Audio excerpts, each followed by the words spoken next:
जांभळासारखे पिऊन आले, ढगहट पुरे झोपून आले, जांभळासारखे पिऊन आले, ढगहट पुरे झोपून आले, सरीनी सरीनी झडेल रे, पाऊस पाऊस पडेल रे, सरीनी सरीनी झडेल रे, पाऊस पाऊस पडेल रे.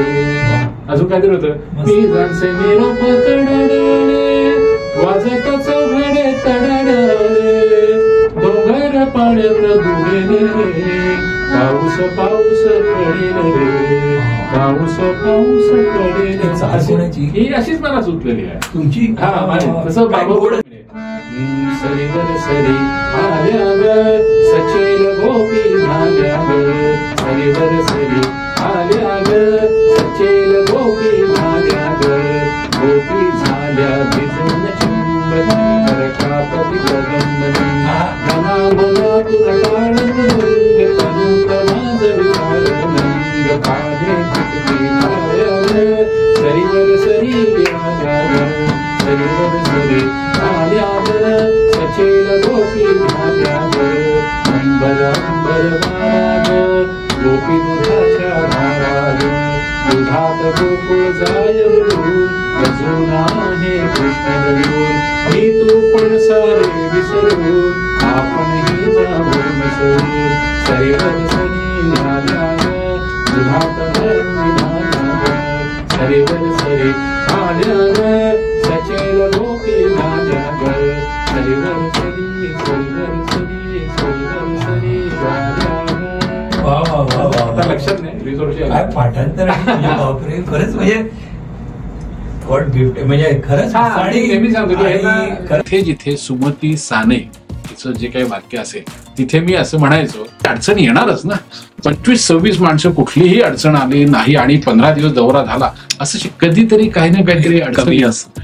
तसं एकदा त्या विट्याच्या प्रयोगाला सुनंदा दाते ही भूमिका करणारी मुलगी नवीन होती, कोल्हापुरातली होती. पणशीकर असे खूप फ्रेंडली, पण एकदा त्या भूमिकेत शिरले की ते पणशीकर नाही, तुम्ही विघ्नेश जोशी नाही, ते त्या भूमिकेत आणि तुम्ही त्या भूमिकेत राहायचं. ते यांची ती लखुबा लोखंडे म्हणून ती उलट तपासणी सुरू करते आणि ते त्या बाईकडे असे खाकरायचं, म्हणजे ते त्याने ते बेरे. तर त्या विट्याच्या प्रयोगाला तिने विप्रदास बरोबरची प्रश्नोत्तर सगळी बरोबर केली, अगदी चोख पाठ. आणि पणशीकर बोलायला लागले, तिला काय दडपण आलं, काय झालं, ती 100% सगळं विसरलं. मनुष्य म्हणजे मी तुम्हाला देव नाही. एक छोटासा किस्सा सांगतो तुम्हाला. मोहन बगाने मला सांगितलेला आहे. मधुकर तोडमन ते एका नाटकात काम करत होते. शिवाजी मंदिरला प्रयोग होता. पहिला अंक अतिशय सुंदर झाला, दुसऱ्या अंकात त्यांची काहीतरी एंट्री झाली. असं खूप म्हणजे तुम्हाला माहितीये का, शिवाजी साठा. हो हो बिलकुल. तर त्यांनी जेव्हा पहिल्यांदा व्यावसायिक काम केलं ते डॉक्टर वसंतराव देशपांडे यांच्यावर काम केलं. आणि त्याने ही आठवण लिहिली एका ठिकाणी की म्हणाले, त्या दिवशी बुवा होते, मी माझ्या त्या हल्ली आपण स्वतःला हे करू शकता तसं मी हे केलेलं आहे, पाठवून ठेवले. मी काय लिहिले बघा, भीमसेन जोशी असं. आता समजा एखादा कुठला अभंग असेल तर त्याचं एक मी 1.5 मिनिटाचं निवेदन लिहून ठेवलं. वा. देवी सरस्वतीचा कृपाप्रसाद आणि आशीर्वाद लाभलेले फार कमी कलावंत असतात, पण देवी सरस्वतीचा संचार ज्यांच्यामध्ये होतो असे कलावंत म्हणजे पंडित भीमसेन जोशी. राजापासून ते हमालापर्यंत सर्वांमध्ये समान रसिकता पाहणारी जिंदा दिली म्हणजे भीमसेन. गायकीचा पल्ला आणि पाकिटातला गल्ला याची सरमिसळ होऊ न देणारा राजहंस म्हणजे भीमसेन जोशी. प्रेक्षागृह भरून आणि श्रोते भारून जाणं याचं एकत्र दर्शन म्हणजे स्वरसुदर्शन भीमसेन जोशी. आता तुम्ही निवेदन क्लासेस घेता वगैरे, तर मी अगदी सांगतो, मी शिकवत नाही कोणाला, मी माझे अनुभव सांगतो. आणि या क्षेत्रातले आम्ही सगळेच निवेदक म्हणजे ज्यांना म्हणतो की या बोलणं हा व्यवसाय होऊ शकतो, हे जर का पहिल्यांदा कोणी सिद्ध केलं असेल, दाखवून दिलं असेल, ते म्हणजे सुधीर गाडगीळ. जोशींची पाण्यावरची एक कविता होती, त्यामुळे प्रवास. खमंग येता वास भजांचा सुटते, कारण मी तुमचं पाठांतर ऐकलेलं. खमंग येता वास भजांचा सुटते तोंडा पाणी, तोच कुणाची येई आठवण दाटे नयने पाणी. मुसळधार ते आषाढाचे दारी कोसळे पाणी, आजूबाजूला पूर दाटता शाप वाटते पाणी. मद्यालयनी शिवालय ते मध्यतीर्थ ही पाणी, मध्यालयनी शिवालय ते मध्य तीर्थही पाणी, गंगेमधुनी वाहे पाणी, गटार पाणी. कष्टाने ओघळते भाळी ते सर्वोत्तम पाणी, म्हणून जाते थबकत थबकत पाटामधले पाणी. जसं भीमसेन जोशी नेहमी म्हणायचे की तुम्हाला थोर कलावंत व्हायचं असेल तर तुम्हाला आधी चोर कलावंत होता आला पाहिजे. म्हणजे कोणाकडनं काय काय काय काय घ्यायचं आपण. खरंच म्हणजे थोडं गाणं त्यांच्याकडे शिकलो होतो. समीरा गुजर आपल्या सगळ्यांची प्रश्न आणि तुषार देवल जो सलाव योजनेमध्ये वाजवत होतो. तर त्यावेळी असं झालं की नुसत्याच कविता ऐकवायच्या, त्याच्याऐवजी थोडस काय म्हणूया आपण संगीताबरोबर थोडस काहीतरी हे करायचं. प्रवासच म्हणजे ते काही सांगीतिक दृष्ट्या फार मोठं काही अशातल्या भाग नाही. पण बाळगावाने 4 वर्ष कुठे ते वाक्य त्याची सहज चालले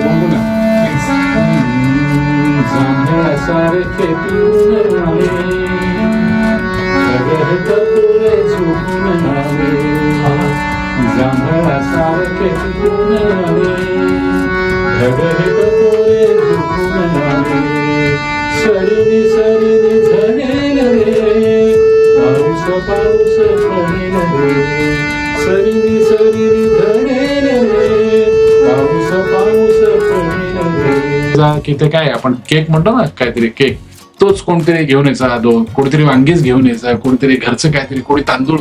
चंदगड आजरा भागात गेले ना की त्यांना त्याचा तो घनसाण नावाचा एक तांदूळ होता त्या भागातला. ओके. म्हणजे तो कोणतरी 5 किलो घेऊन आला. असं खूप शाली बापरे किती शाली. म्हणजे एकदा तर असा इन्सिडेंट आहे, इथे ओशाळा मृत्यू नाटकाचा प्रयोग होता आणि शिवसेनेच्या शाखेने तो आयोजित केला होता आणि पणशीकरांचा औरंगजेबाच्या वेशामध्ये सत्कार झाला होता. पणशीकर मिळाल्यात म्हणजे निवेदनाच्या क्षेत्रामध्ये. म्हणजे आता 1-1.5 वर्षापूर्वीची गोष्ट सांगतो.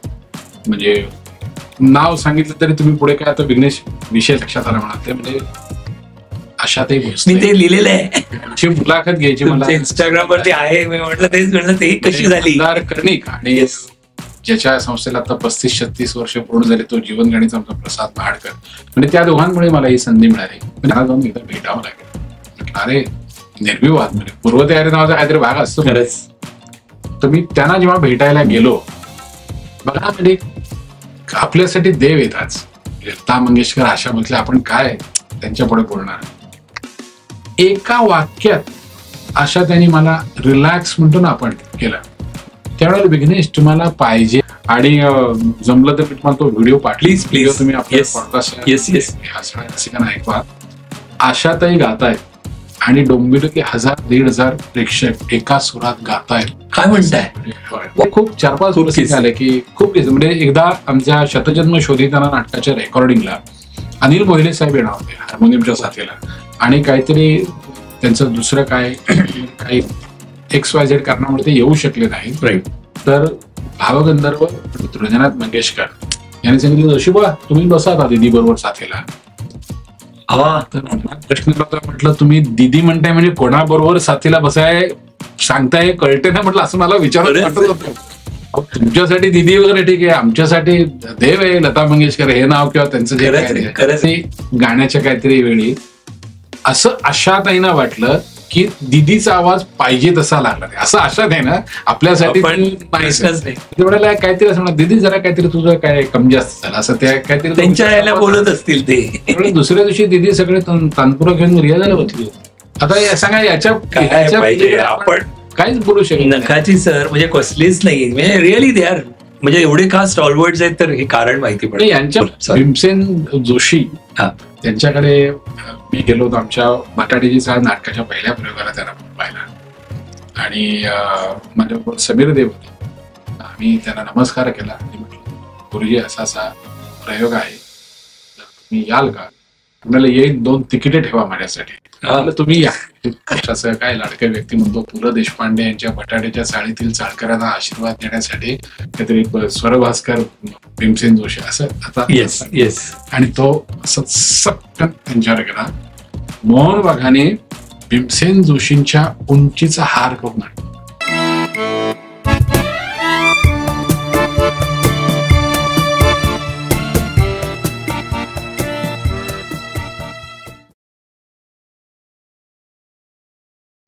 मित्रांनो नमस्कार, मी पराग नेसरीकर द APN पॉडकास्ट शो मध्ये आपल्या सगळ्यांचं स्वागत करतो. आणि आत्ताच तुम्ही जे ऐकलेले आहेत, ज्यांचे हात आत्ता पेटीवरती फिरले, ते आपल्याला आज आपल्या स्टुडिओमध्ये लाभलेले आहेत, ते म्हणजे विघ्नेश जोशी सर.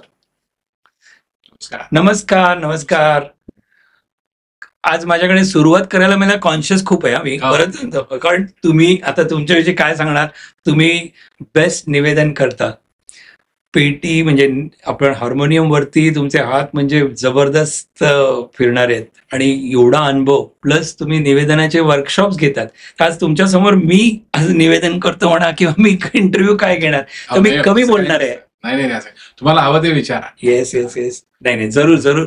तर मित्रांनो, आज आपल्याला यांच्याकडून खूप काही गोष्टी आणि किस्से मी कमी बोलणार आहे, आणि त्यांच्याकडून खूप काही किस्से ऐकणार आहोत. आणि आपण जास्ती टाइम न दवडता त्यांच्याकडे जाऊया आणि आपण सुरुवात करूया एपिसोडला. जरूर. येस. तर मी हे आता आपलं जेव्हा हे पॉडकास्ट करण्याचं ठरवलं, तर तेव्हा थोडंसं आपण काहीतरी बघत असतो. त्याच्यामध्ये तुम्ही वर्कशॉप्स घेता, निवेदन, त्याच्यानंतर तुम्ही सिरियलमध्ये काम करता, तुमचा व्यवसाय आहे आंब्याचा, प्लस एंटरप्रिनर आहात तुम्ही. त्याच्यानंतर तुम्हाला मी म्हणजे खूप काही किस्से ऐकले. तर ही सुरुवात कशी झाली, इथून आपण सुरुवात तुम्ही काही सांगू शकाल का? म्हणजे कुठल्या गोष्टीची सुरुवात तुम्ही म्हणता पहिल्या तुमच्या एक तर ह्या बदलापूरला तुम्ही राहत होते, आपण तिथून सुरुवात केली तर चालेल का? हरकत नाही. येस. म्हणजे लहानपण कसं होतं जर तुम्ही सांगितलं, आणि मग आपण हळूहळू तुमचा प्रवास. मी मूळचा बदलापूरचा. ओके. तर तिथे मी 7वी पर्यंत शिकलो. ओके. आमची बदलापूर हायस्कूल, त्याच्या आधी जिल्हा परिषदेची शाळा 1ली ते 4थी. आणि आता पेटीचा विषय निघाला म्हणून सांगतो.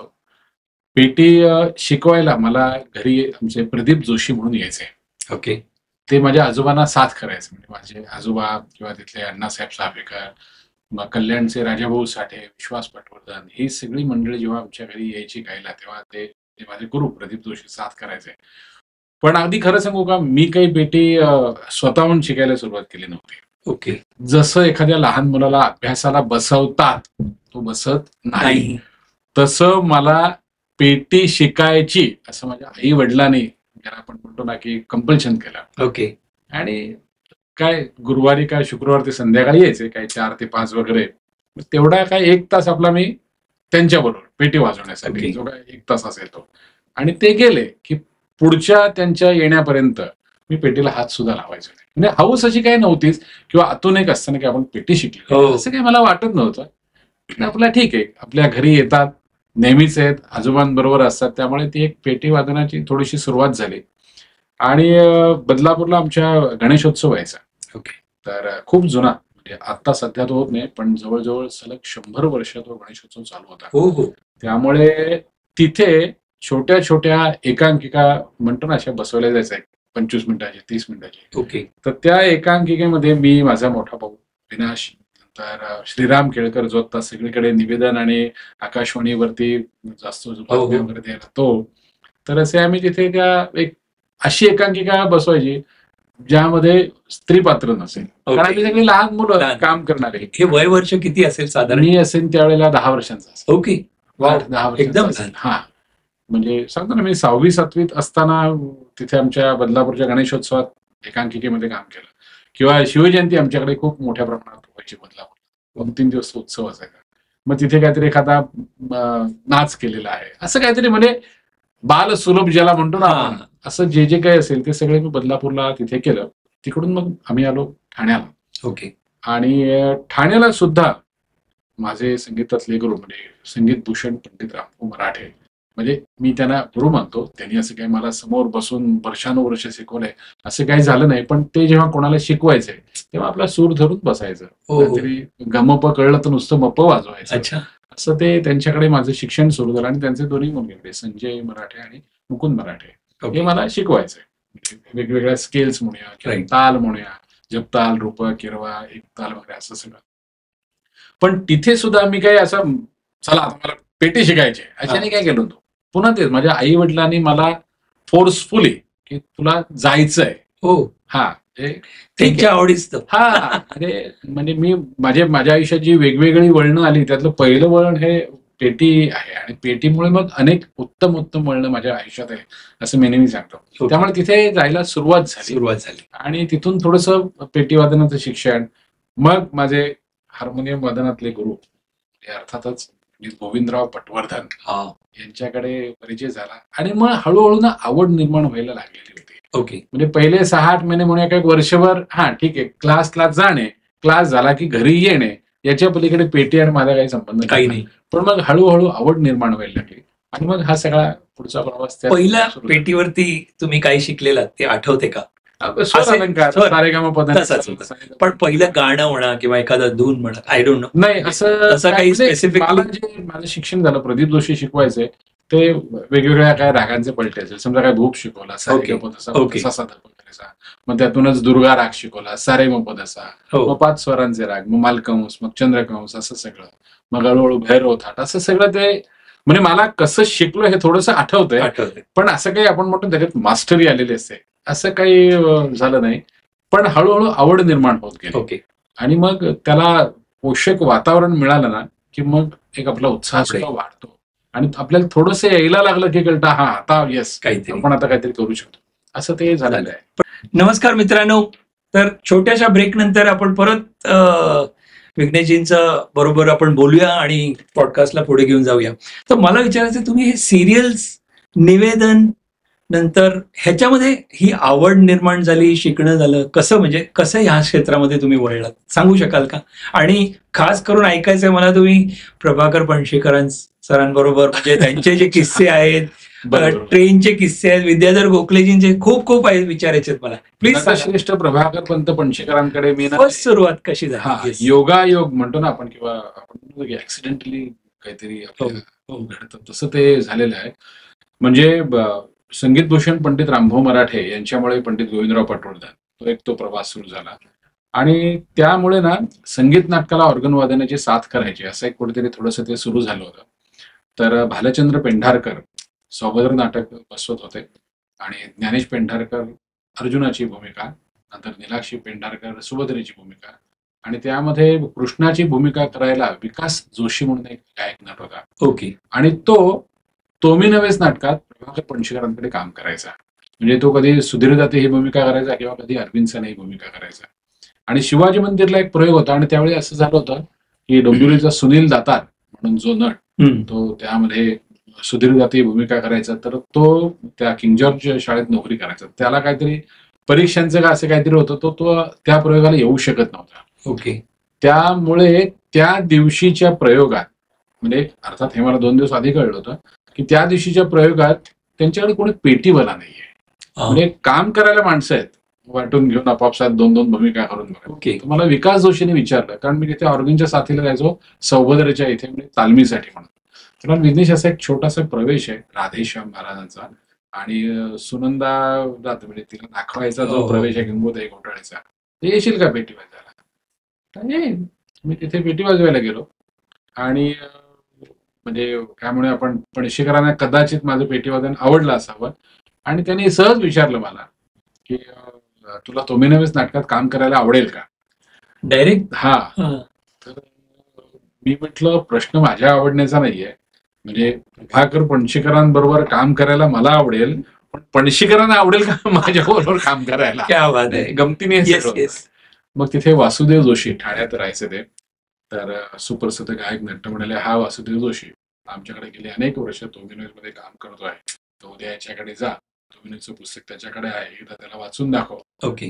कदाचित मी बरं वाचलं असावं, म्हणजे त्यावेळी काय वाचलं आता माहिती नाही, पण जे काही वाचलं त्या जे काही डायलॉग होते तोमिनोज मधले, तर ते त्यांना आवडले असावे. आणि मी 4 दिवसात तोमिनोज मध्ये सुधीर जाते ही भूमिका करायला उभा राहिलो. तालीम नाही, काही नाही, फक्त एक त्यामध्ये अशी काय म्हणतो जमेची बाजू ही होती की वासुदेव जोशीच त्या दिवशी त्या नाटकात अरविंद साने ही भूमिका करणार होते. त्यामुळे आता थोडं इकडे जा तिकडे जा हे स्टेजवर इतकं त्याने अगदी सहज सांगितल्यासारखं झालं आणि ते बघितलं होतं एकदाच नाटक, त्यामुळे काय नाटक माहिती नव्हतं, पण नाटक इतकंच माहिती होतं की गोष्ट काय आहे म्हणजे. त्यामुळे पाठांतर त्या काळी खूप छान होतं माझं, की साधारणपणे 3-3, 4-4 पानं मी 1-2दा वाचली की त्यातलं 80% मी रिप्रोड्यूस करू शकायचो. काय बात. हो, एवढी माझी त्यावेळेला मेमरी होती. ही केव्हाची गोष्ट मला 1994-95 सालची गोष्ट सांगतो, म्हणजे 30 वर्षापूर्वीचा प्रसंग.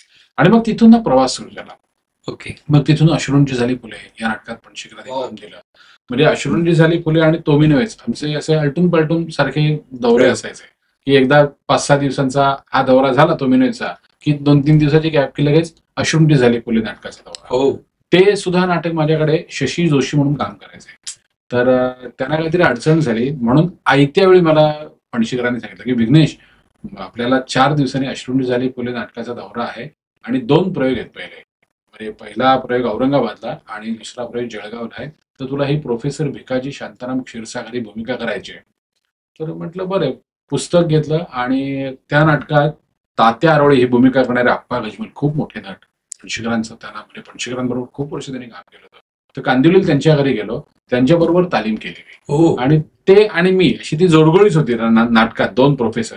त्यामुळे त्या नाटकात सुद्धा काम करताना मला आता इथून कुठे जायचं, कुठून कुठे यायचं याची कधी भीती नव्हती, कारण ते अगदी तिकडे जा असं आपण बोलतो. म्हणजे त्यामुळे ते प्रेझेन्स ऑफ माइंड म्हणजे ऑन द स्टेज असताना आणि निर्विवाद प्रभाकर पंत पणशीकर म्हणजे जबरदस्त सगळे जे प्रेक्षक येणार पूर्ण सांभाळणार, रमेश भाटकर आणि प्रभाकर पंत पणशीकर, अशोक समेळ या सगळ्यांना पाहायला येणार. अर्थात भूमिका महत्वाची होती, पण तिथे ना हळूहळू या सगळ्याचा एक सराव सुद्धा असावा लागतो की टेम्पररी तेवढं लक्षात ठेवायचं. आणि मग एक माझे काय म्हणे आपण काहीतरी रसायन असं असेल माझ्या मेंदूत की मी जी नाटकं केली ना ती सगळी नाटकं मला मुखोद्गत होती. म्हणजे तोमी नव्हेच आणि अश्रूंची झाली फुले नाटकात बऱ्याच वेळा असं व्हायचं की आम्ही दौऱ्यात पहिले 2 दिवस मी सुधीर दाते ही भूमिका करायचो आणि नंतरचे 2 प्रयोग मग मी इन्स्पेक्टर देव ही सुद्धा भूमिका करायचो, कारण ते काम करणारा नट यायचा नाही. मग विघ्नेश कपडे घाल, मग कसे काय असतील ते कपडे घालायचे. एकदा असं झालं तोमी नव्हेच मध्ये आमचे गायकच आले नाहीत, शिवाजी मंदिरला प्रयोग, आणि काहीतरी अडचण झाली. तर पहिल्या नॉर्मली गायक मंडळी त्या प्रवेशाच्या आधी यायची, 15 मिनिट आधी, की आता गायचं आणि घरी जायचं, त्यांना भूमिका नसायची. ते काहीतरी येऊ शकले नाही. त्या दिवशी पणशीकरांनी सांगितलं आता तू थोडीफार पेटी वाजवतोस, त्यांची एक्झिट झाली की तू जसा प्रेक्षकांकडे तोंड करून बस आणि एखाद दुसरा अभंग म्हण. बरं तो म्हणायचं किती माहितीये का, 2.5-3 मिनिटं अभंग म्हणायला लागायचं. म्हणजे ते रिव्हॉल्विंग करायचं, पणशीकर मागे कपडे बदलायला जायचे, जे राधेश्यामच्या भूमिकेतून ते पुन्हा लखोबा लखंडमध्ये यायचे. तेवढ्यात 1-2-2.5 मिनिटं काहीतरी आणि आम्ही सगळे मिळून गोंगाट घालायचो, गोंधळ करायचो. ते काही भीमसेन जोशींचं गाणं नाहीये, भजनी मंडळात कसे गायला बसलेत, पण कुठली गाणी असायची का नाही असं काही नाही. मग तिथे मी एकदा हे म्हटलं होतं, सुरगंगा मंगला म्हणजे रामभाऊ मराठ्यांचं, किंवा परब्रह्मनिश काम होतो हा. बरं ते काय फार सुरात होतो वगैरे अशातला काय भाग नाही, पण प्रचंड मोठ्या आवाजात तबला वाजतोय, त्यात झांजा वाजतायत, माझ्या बरोबर कोणतरी गातोय, याच्यात म्हणतो ना मी लपून जायचो. आणि मी सुद्धा ना बेधडक काय सुरवीर इकडे तिकडे काही बघायचो नाही. भजनी मंडळात जसे ठणकावून गाणं म्हणतो ना, फक्त कान असा ठेवायचा की ते एक हे होते की पणशीकर मागे तयार झाले, की मागणं आमचे बॅकस्टेज आले, वा बाळ्या असं ते ओरडायचं की ते एकदा मग ते झालं. मग तेवढ्यात ते बोलायचं की पुन्हा काहीतरी तो गजर करायचा, असं ते करून म्हणजे आपण म्हणतो वेळ निभावून देणं. त्यामुळे ती मला थोडीशी ना म्हणजे सवय लागली तिथे. भरपूर किस्से असे झाले असतील ना, पण कधीतरी फजिती पण पण असं कधी झालेले का म्हणजे, आणि पण तरी सांभाळून गेलो असं काहीतरी अशी आठवण. माझी फजिती अशी नाही झाली ओव्हरऑल म्हणजे प्रसंग सांगतो. आमचं जेजुरीच्या पुढे ना एक वेल्हा नावाचं गाव आहे, तिथे आमचा तोमी नव्हेच नाटकाचा प्रयोग होता. आणि त्या काही काही मोबाईल नव्हते ना, आम्ही आदल्या दिवशी रात्री पुण्यामध्ये प्रयोग झाला बालगंधर्व, आणि दुसऱ्या दिवशी आम्ही तिकडे बालगंधर्व राहिलो वरती लॉजिंगला, आणि दुसऱ्या दिवशी 2 वाजता आम्ही प्रयोगाला जायला निघालो. आणि आमच्या नाटकात जी सुनंदा दाते ही भूमिका करायची, काय तिचा काय म्हणजे तारखेचा गोंधळ झाला का, तिला ती तारीख दिली नव्हती, काहीतरी गडबड झाली आणि ती 2:30-3 पर्यंत आलीच नाही. आम्ही 2 वाजल्यापासून सगळे होतो.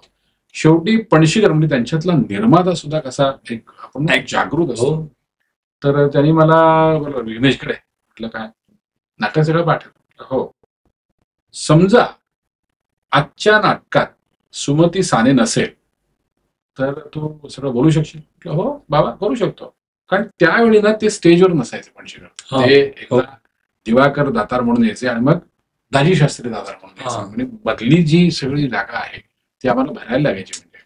आणि ते आल्यावर सुद्धा म्हटलं हा मग सगळं बोलू शकतो. आमच्याकडे क्षमा वैद्य म्हणून काम करायच्या, गंगूताई घोटाळे ही भूमिका. ओके. त्यांनी त्यांना बोलवलं. क्षमा म्हणाले आज तू गंगूताई घोटाळे करायचं नाही, आज तू सुनंदा दाते करायचं.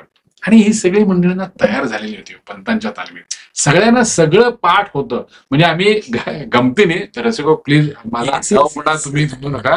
कधी कधी मी असं अनाउन्समेंटच्या वेळी पणशीकरांना विचारतो काय आज तुम्ही करणार का लखोबा लफंडे का आम्हाला कोणाला करायचं आहे. मी असंही त्यांना विचारतो. आणि मग ते म्हणायचं काय तू हे मला विचारतो. म्हटलं असं नाही, समजा तुमच्या काही मध्ये पाठ बीत नसेल तर सांगा आम्ही करू आज म्हटलं दफा. अरे वा. नाही हे सगळं मजेदार. गमतीने ही सगळी आम्हाला काय म्हणूया आपण पणशीकरांनीच हे लावलं की आपल्याला सगळं business माहिती पाहिजे. म्हणजे सेट लावण्यापासून पण आपल्याला सगळं माहिती पाहिजे, प्रॉपर्टी कशी मांडायची, हे सगळे संस्कार आहेत ना हे पणशीकरांनी केलेले. म्हणजे आम्ही त्यांना खूप त्रास दिला म्हणजे, पण संस्कार त्यांच्याकडनं झाले. तर आम्ही निघालो आणि मग कामं वाटून घेतली. मी सुधीर दाते, नंतर सुमती सानेचं काम करणारी ती हे नाही, मग किंवा अरविंद साने जी आमची जी सगळ्या भूमिका वाटून घेतल्या. आणि जी सुमती साने करणार रेग्युलर प्रयोगात तिने गंगूताई घोटाळे ही भूमिका केली. तर तिला पण सगळं पाठ होतं म्हणजे जयश्री कुलकर्णी म्हणत होत्या. आणि मग जिथे जिथे सुमती साने हिचं जे काही वाक्य असेल तिथे मी असं म्हणायचो की आज जर का ही असती तर असं म्हणाली असती, असं करून तो सगळा प्रवेश झाला. तसंच नाशिकच्या इथे एक जवळ गाव आहे एकलेहरे म्हणून, तिथे आमच्या वाऱ्यावरची वरात नाटकाचा प्रयोग होता. आणि स्वाती भोलेकर आमच्याकडे कामत मामी भूमिका करायची. आणि त्यावेळी त्या वेस्टर्न रेल्वेमध्ये नोकरीला, तर त्या दिवशी काहीतरी अडचण झाली आणि त्या पोचूच शकल्या नाहीत प्रयोगाला. आणि आमचे जातेगावकर म्हणजे कॉन्ट्रॅक्टर तेवढ्या विघ्नेश कसं काय, म्हटलं काका प्रयोग होऊ शकतो. म्हटलं अरे असं काय, म्हटलं हा प्रयोग होऊ शकतो, करायचे की नाही ते राईट. त्यांनी मोहन बागांना फोन केला आमच्या नाटकाच्या. तर फोनवर ते बोलत होते की मोहन शेठ असं असं आहे, विघ्नेश म्हणतो प्रयोग होऊ शकते. ते तिकडनं ते कदाचित म्हणाले असेल जरा विघ्नेशकडे, ते मला दिला. म्हटलं हा काका काय रे प्रयोग होऊ शकतो. हा काका प्रयोग होऊ शकतो. तर ते म्हणाले अरे पुलंचं नाटक आहे. बरोबर आहे, पण या एकलेरे गावामध्ये जवळजवळ 1,500-2,000 माणसं त्या दिवशी तिथे असणार फुल बरोबर सगळे. आणि म्हणजे ते कधी नाटक झालेलं नाहीये, आपण करून बघू म्हटलं. आणि प्रयोग नक्की होईल, काही आम्हाला ती सगळी 1 महिन्याची तालीम आणि काय काय होऊ शकतं हे माहिती होतं. आणि संतोष मयेकर आमच्याकडे रामागड्याचं काम करायचं. त्याच्यात ती अशी आहे की पापलेटाची पिशवी तू झपकन ठेवला नाही अशी त्याची वाक्य. त्याला म्हणले 2 वाक्य तू बोलू नकोस म्हटलं, आणि ती पिशवी आम ठेव, काय कुठलं लॉजिक बिजिक काही लावायचं नाही. कारण पंतांचंच एक वाक्य आहे जे आमच्या इथे बसलेलं आहे. ते नेहमी म्हणायचं की विघ्नेश कलेला लॉजिक लावायचं नसतं, तुम्हाला मॅजिक क्रिएट करता आलं पाहिजे. पंतांचं वाक्य आहे की हा माणूस इकडून इकडे का गेला. आता तुम्ही तालमीत केलं ना, तुम्ही 1.5 महिना तालीम केलं, तुम्हाला सगळं माहिती असतं. म्हणजे ते नेहमी असं सांगायचंय की नाटकात जेव्हा एखादं गाणं येतं तेव्हा आपण त्याला लॉजिक लावतो का, ही वाद्य कुठून वाजायला लागली, त्यांच्या घरात वाद्य आहेत का, किंवा बालगंधर्व जेव्हा नाथा माझा मोही खरं नवरा आल्यावर कोणी आपल्या घरात कोणी गातं का असं. म्हणजे हे सगळं अझ्युम की हे नाटक बसवलेलं आहे. तर ते त्यावेळी तुम्हाला मॅजिक क्रिएट करता आलं पाहिजे. तर तो प्रयोग आम्ही तसा केला. पण प्रयोग संपल्यावर काही मंडळी भेटायला आले. ते म्हणाले आम्हाला माहिती आहे याच्यात कामत मामी म्हणून एक कॅरेक्टर आहे, कारण काही मंडळी ज्यांनी नाशिकला कोणी काही पुलंचं पण पाहिलं असेल रिपीट बघतात. तर मी म्हटलं हो असं असं झालं म्हटलं, पण हरकत नाही म्हणाले, तुम्ही प्रयोग छान केलात, आम्हाला आनंद मिळाला. मुळात पु ल देशपांडेचं नाटक मी काय त्यात मोठी दिवे लावणार होतो, पुलंची भाषा, असे खूप खूप किस्से आहेत. म्हणजे विट्याला एकदा आमचा प्रयोग होता. ओके. आणि पणशीकरांची खासियत काय होती की कधी कधी ना ते त्या भागातले कलावंत सुद्धा घ्यायचे. हे कारण काय असेल नाही, मला असं हे पंतांचं वाक्य माझं वाक्य नाही. पंत नेहमी म्हणायचे की गरज ही शोधाची जननी असते. आपण नेहमी वाचतो, पण ते आपल्याला प्रत्यक्ष आयुष्यात तसं करता आलं पाहिजे. म्हणाले तो बी नव्हेच माझा संसार म्हणाले इतका मोठा आहे, एक ट्रक ज्याच्यामध्ये सगळं सेटिंगचं सामान आणि आमचे बॅकस्टेजवाले आणि आमची बस, आम्ही जवळजवळ 25-26 जण असायचो. आता कधीतरी कुठली तरी अडचण येणारच ना. 25-26 माणसं, कुठलीही अडचण आली नाही आणि 15 दिवस दौरा झाला असं कधीतरी काही ना काहीतरी अडचण. तसं एकदा त्या विट्याच्या प्रयोगाला सुनंदा दाते ही भूमिका करणारी मुलगी नवीन होती, म्हणजे कोल्हापुरातली होती. तिचं पाठ सगळं होतं, कारण तालमी घेणं हे बऱ्याच वेळा मी किंवा शमा वैद्य किंवा वासुदेव सुई आमच्यावर जबाबदारी दिली. तालमी घेणं म्हणजे काय पाठांतर आहे की नाही बघ, कारण अभिनयाची सगळी जबाबदारी पणशीकरांची असायची ना. पाठ आहे की नाही बघ, लक्षात तर आम्ही सांगा कारण पाठ आहे तिथे, हो बाबा चोख नक्कल चोख पाठ आहे, ठीक आहे म्हणाले.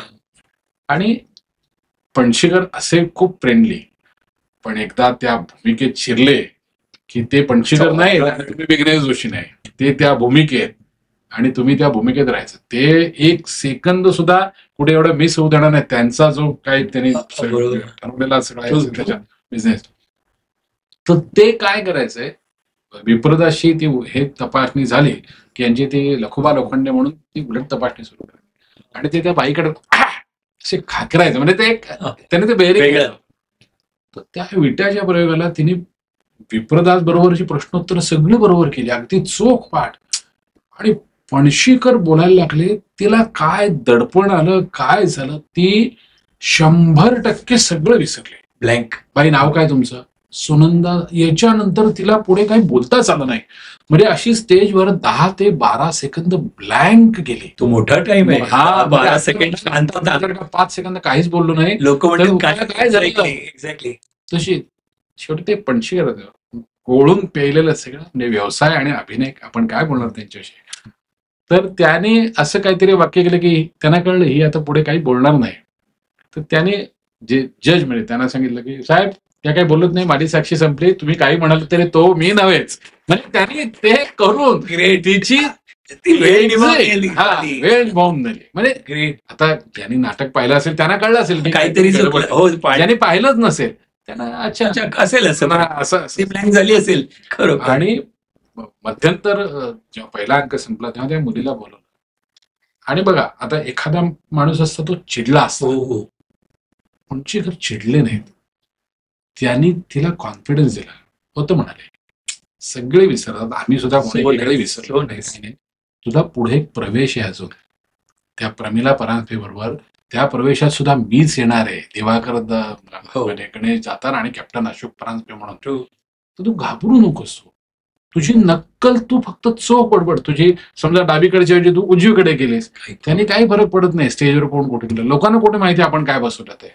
समजा तुला काही सुचलं नाही तर त्या सोफ्यावर बसून तू सगळे वाक्य बोल, काही म्हणजे काही अडचण नाही. थोडा फ्री. हा, फ्रीनेस. आणि तिच्याबरोबर काम करणारी जी चित्रा साठे म्हणून तिला सांगितलं, चित्रा लक्षात ठेव, त्या याच्या काय म्हणतो कोर्टाच्या साक्षीच्या वेळी हिला कोणीच नसतं मदत करायला, कारण तसं कोण कशी बोलणार ना तिची वाक्य. बरोबर. इथे तू मदतीला आहेस, तर समजा असं कुठे काही वाटलं तुला की हे झाले तर पटवण करून पटकन तू उचल. आपलं नाटक नाही थांबलं पाहिजे, कारण इथे म्हणाले तिथे माझ्या हातात होतं खूप अडकले.